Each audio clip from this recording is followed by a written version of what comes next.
Bienvenidos a este debate especial de Fundación Libertad y Desarrollo. Hoy nos acompaña un gran intelectual, una persona que ha ejercido una influencia muy grande en América Latina, y me refiero a Alejandro Chafuen, Distinguished Executive Fellow del Acton Institute. Se graduó en la Pontificia Universidad Católica de Argentina, donde ha sido profesor asociado. También ha dado clases en la Universidad de Buenos Aires y en Hispanic American University en Estados Unidos. Además, cuenta con un PhD de la International College de California. Alejandro, muchísimas gracias por acompañarnos para esta discusión de temas que usted maneja muy bien, que por la dinámica va a tener que ser respuestas muy cortas, pero que usted puede escribir y ha escrito, de hecho, libros enteros sobre cada uno de estos temas, así que es un privilegio que nos pueda acompañar. Y quisiera empezar preguntándole algo muy básico y que a veces en nuestra región cuesta que lo entendamos, y es ¿en qué consiste el capitalismo? ¿Qué es capitalismo y qué no es capitalismo? Antes que todo, hace más de 40 años que estoy viniendo a Guatemala, es siempre un placer, me siento en casa en este gran país. El capitalismo, uno dice que lo definió Carlos Marx, un enemigo del capitalismo, un sistema basado en los medios de producción en manos del Estado. Algunos críticos de Marx, como los economistas austríacos, lo toman, creo, como desafío y siguen usando el término capitalismo. A mí realmente no me gusta, no es lo que me inspira. Yo no daría mi vida por un bien de capital, por una computadora, pero sí la daría por la libertad, por la vida de mis hijos. Juan Pablo II, San Juan Pablo, escribió una encíclica que se llama Centesimus Annus, celebrando 100 años de la gran encíclica social Rerum Novarum, que fue en 1891. Y en el punto 42 aborda el tema del capitalismo y le pregunta si el capitalismo es consistente con la doctrina cristiana. Y él aclara, dice, miren, si por capitalismo se entiende un sistema de respeta la dignidad de la persona humana con Estado de Derecho, dice, sí, es totalmente compatible, pero preferiría llamarlo sistema de libre empresa o de economía libre. Así que yo participo de esa idea. Son muy pocos los centros que dicen, yo defiendo al capitalismo. ¿Por qué? Porque tener los medios de producción en manos privadas no impide que los dueños de esos medios se asocien con el Estado y den al capitalismo clientelista, el capitalista crónico, como ustedes saben, dictadores como Hitler que colaboraban con gente como Porsche y otros empresarios, ¿no? Y todos con privilegios y monopolios. Así que yo prefiero hablar de economía libre más que de capitalismo. ¿Y cuál es la base ética de esa economía libre? Porque muchos dicen, está bien, puede dar resultados económicamente superiores, digamos, a otros sistemas, pero pareciera un sistema antiético, y así lo describen muchos, ¿verdad? Injusto. ¿Qué respuesta le podemos dar a eso?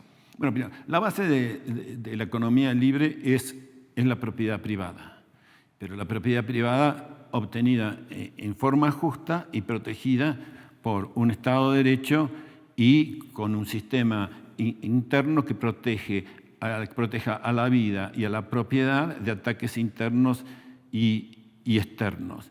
Ahora, San Agustín, que ahora va a estar de moda porque el Papa León XIV es un agustino muy, muy fiel. San Agustín no escribió mucho sobre economía, pero dijo algo que es clave y que lo repitieron casi todos los moralistas católicos.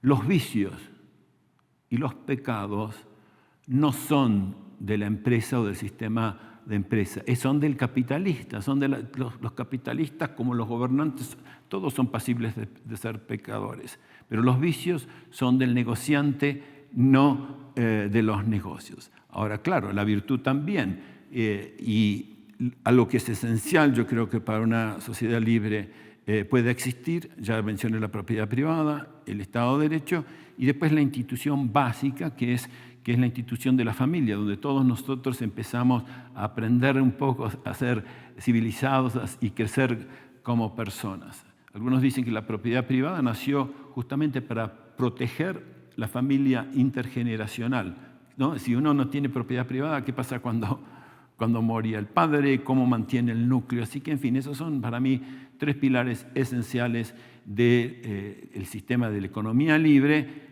Y el capitalismo es una palabra que se puede usar en forma acotada, pero nunca lo utilizaría como un sueño al que tenemos todos que empujar. Por supuesto, y en América Latina está la discusión, algunas personas indican que el capitalismo ha fracasado. Entonces dicen, miren, es que el sistema de libre mercado en América Latina fracasó porque los países de América Latina no han sido capaces de convertirse en países desarrollados. ¿Qué respuesta le damos a eso? ¿De verdad existe libre mercado en América Latina? Bueno, primero ha habido una evolución en la América Latina. Yo nací en Argentina, que se hizo una constitución respetuosa de la economía libre, bastante respetuosa, en 1853. Y mientras duraron esos 80 años, fueron las economías luces del mundo. Todos los europeos, como mis ancestros, todos venían a Argentina, no venían a ser explotados. Pero lo mismo podemos decir de Chile, de parte de Cuba, de muchos de nuestros países. Lo que sucede es que en ese momento también el concepto de democracia era distinto. Acuérdense que en Estados Unidos los padres fundadores hablaban de república, no hablaban de democracia. La esencia de la república es la división del poder.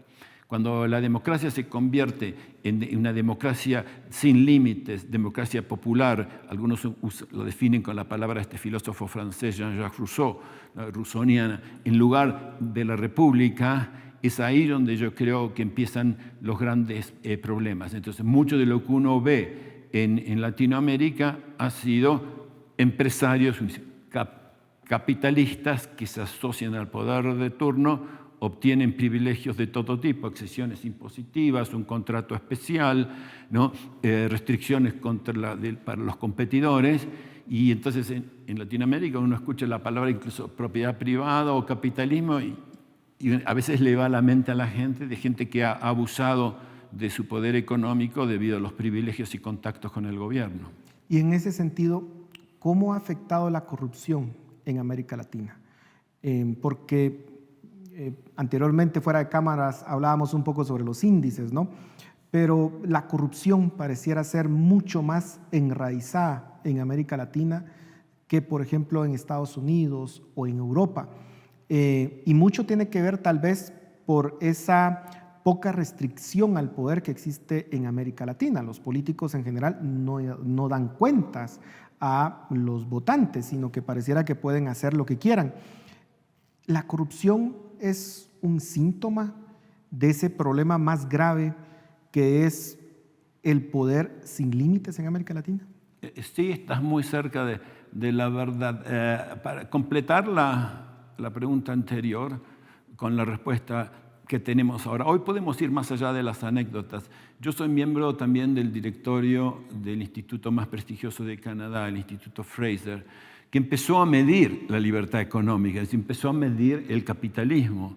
Entonces, ahora sabemos un poco cómo compara Latinoamérica con otros países y otras regiones, y también a organizaciones como el World Justice Project, Proyecto Mundial de Justicia, que están midiendo el Estado de Derecho.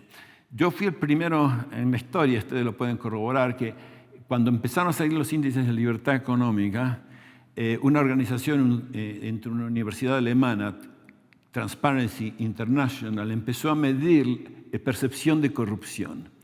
Y era una época del auge supuestamente neoliberal. Gente que había libertad económica, Carlos Menem en Argentina, Salinas de Gortari en México, Fernando Collor de Mello en Brasil.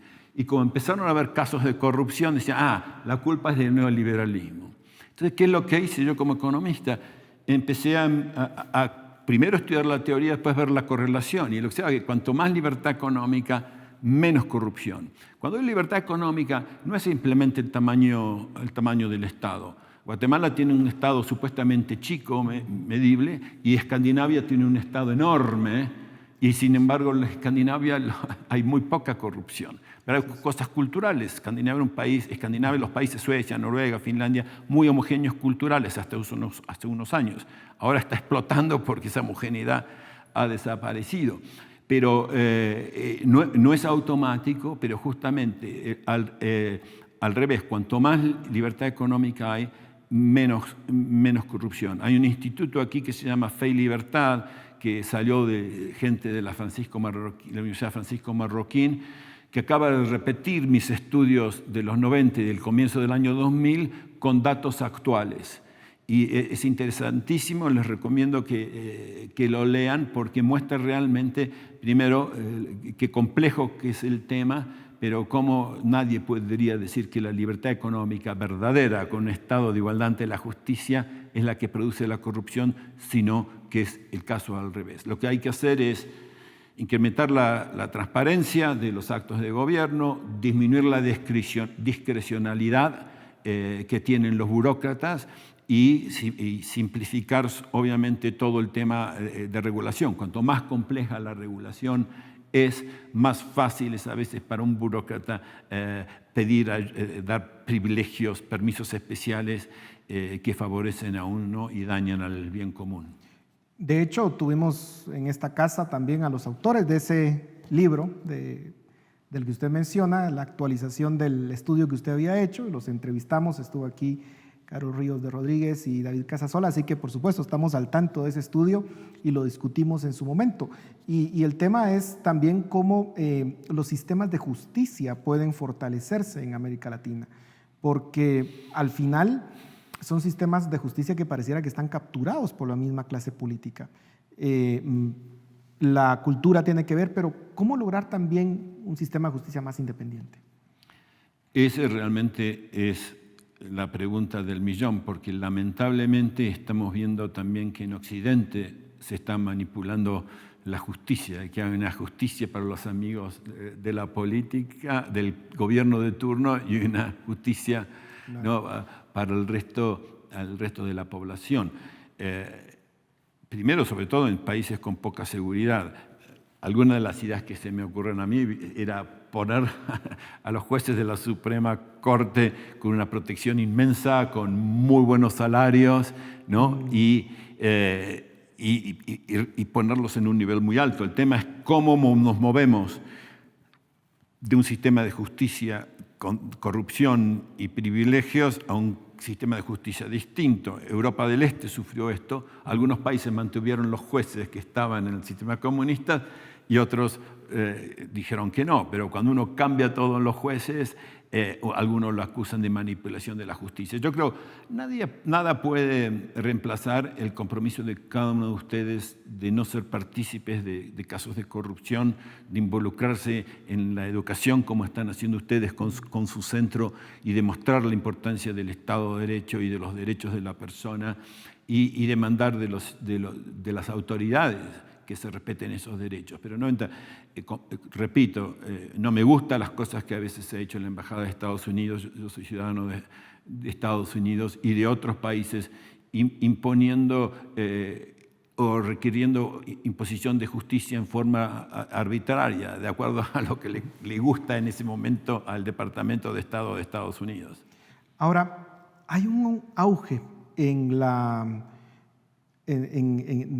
América Latina, pero también en el mundo, del discurso populista, de un discurso que ofrece soluciones fáciles a las personas que pareciera que están desesperadas. Y ese populismo pareciera que incluso está evolucionando hacia cierto tipo de autoritarismo. ¿Cómo entender ese fenómeno? ¿Es un fenómeno que va a ir creciendo? Las instituciones republicanas que usted ya muy bien apuntaba, ¿van a ir desapareciendo conforme el populismo y el autoritarismo pues vayan expandiendo, digamos, su nivel de influencia? Antes de que yo nací, Argentina estuvo dominada o gobernada por el populista más grande que tuvo Argentina, que se llama Juan Domingo Perón, pero el sistema continuó. Fíjense que todavía el peronismo es una fuerza muy grande en Argentina. En el 2010 di un discurso anual para la Asociación de Empresarios de Panamá, se llama El coraje de la libertad, cómo combatir el populismo en Latinoamérica. Lo pueden encontrar en línea y lo publicó la Fundación FAES, que en ese momento era parte del Partido Popular en el 2011. Y básicamente ahí lo estaba describiendo porque en ese momento, justo antes, había surgido, había ganado el presidente Obama, que yo le veía con mucha capacidad de ser populista de un lado, de la izquierda, pero también había surgido el fenómeno del partido del Tea Party, que también apelando a lemas y banderas populares. Yo defino el populismo como una medida populista, es una medida donde se muestra que es popular, pero el que la propone no muestra el verdadero costo para la sociedad. Cuando empieza a surgir el presidente Trump apelando a la clase trabajadora y demás, y la gente decía que es populista, el presidente Obama tuvo un discurso y dijo, no, yo soy el verdadero populista. Esto está afectando, yo creo que a muchos, y en parte es porque el sistema económico, así como estuvo creciendo con muchas regulaciones favorables a la banca, a la industria más cercana del poder, terminó beneficiando más que nada a las élites. Yo vivo cerca de Washington, donde la mitad de los condados más ricos, vecindarios más ricos de Estados Unidos están en Washington, cercanos. ¿Qué vende Washington? Acceso al poder. No, a mí me ha ayudado mucho por el valor de nuestra casa y ¿no? nuestros bienes materiales, pero para el resto del mundo, mucha gente en muchos países se sintió que estaba siendo dejada de lado. Había una candidata presidencial, Hillary Clinton, incluso sabe el término deplorables, ¿no? Para los que se oponían a esas banderas, porque de vuelta hay un populista que quiere dar salud gratis, perdonar las deudas de los estudiantes. Esto también es populista. Un típico populismo es echarle toda la culpa a los ricos. Hoy se lo usa a veces al presidente Trump de populista, pero lo menos que hace él es acusar a los ricos. Así que es un fenómeno complejo, ¿no? Yo pienso que para poder ganarle a esos populismos, los que defienden la verdad de la persona humana tienen que ir más allá del argumento economicista. Acuérdense que cuando se trae a China a la Organización Mundial del Comercio pensaban que la economía libre los iba a transformar, ¿no? en grandes demócratas y demás. No pasó, al revés. La dictadura cada vez es más férrea en China y de vuelta con implicancias para trabajadores en muchos lados del mundo. Entonces yo creo que para poder parar ese populismo, los líderes que aman la libertad tienen que ser más respetuosos de los aspectos sociales, aspectos espirituales, ¿no? Que más allá de que los aspectos económicos que influyen en la persona humana. Ya se nos está terminando el tiempo, pero quiero hacer dos preguntas antes de terminar. Y uno es, nuestra época pareciera estar marcada por los discursos extremistas. Hubo tal vez a principios de este siglo donde con el fin, digamos, del comunismo se aspiraba a que la democracia liberal o democracia republicana iba a prevalecer en el mundo y había cierto optimismo y pareciera que luego de la Guerra Fría y lo que implicó, había cierta disposición para llegar a ciertos acuerdos, a ciertos consensos, pero hoy pareciera que estamos en la era de extremismo, de uno y de otros, que pareciera que no son capaces de dialogar entre sí.